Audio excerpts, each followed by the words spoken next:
Scene 35, exterior, Clegg House, backyard, night. The camera adopts a subjective point of view as a hand enters the shot, lower frame right, to draw the curtain aside.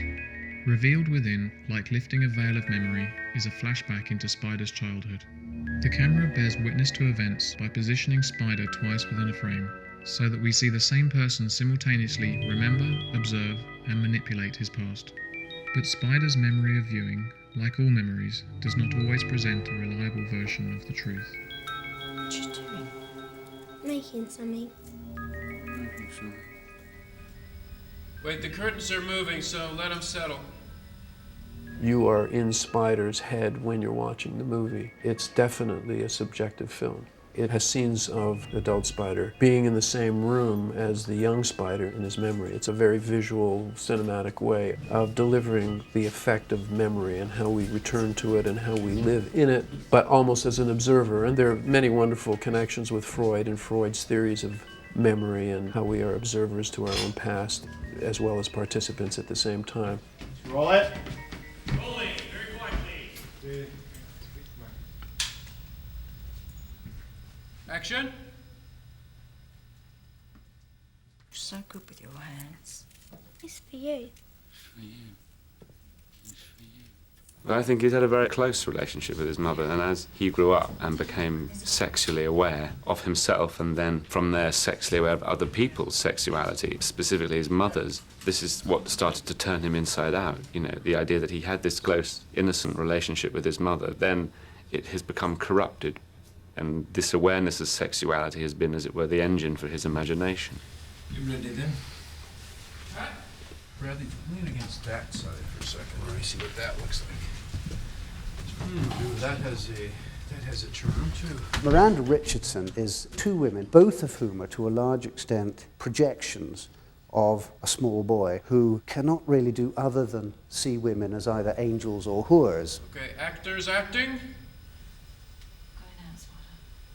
Spider, at a certain stage, begins to recognize that his mother has an existence with his father that he has no knowledge of, that he can't get any access to. They have a sexual relationship, they have an adult relationship, which creates a great many problems in the disordered psyche of this little boy.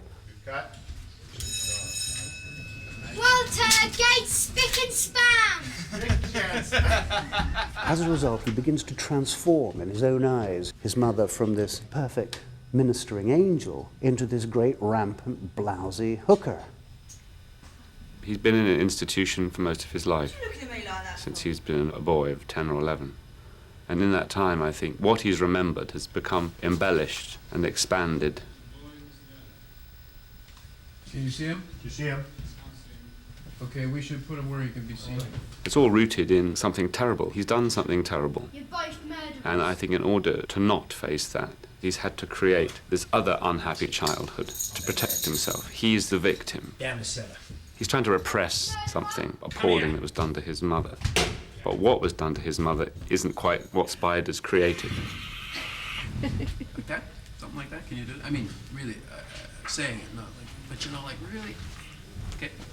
Really shriek it out. Don't hold back. Let's see what you got.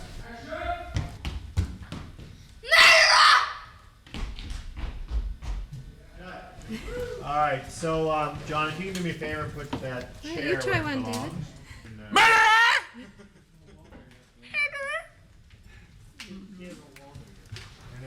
Not as good as Bradley. One of the things that drew me to the project is the old Hollywood idea of identifying with the lead character. The difference between the Hollywood version of that and my version of that is that it's a strange, internal, metaphorical identification. In other words, my background is not like Spider. I don't live like Spider. I've never been in prison. Nonetheless, there's something very universal about Spider. It's the old 20th century alienation, the difficulty of creating yourself as a human being in society.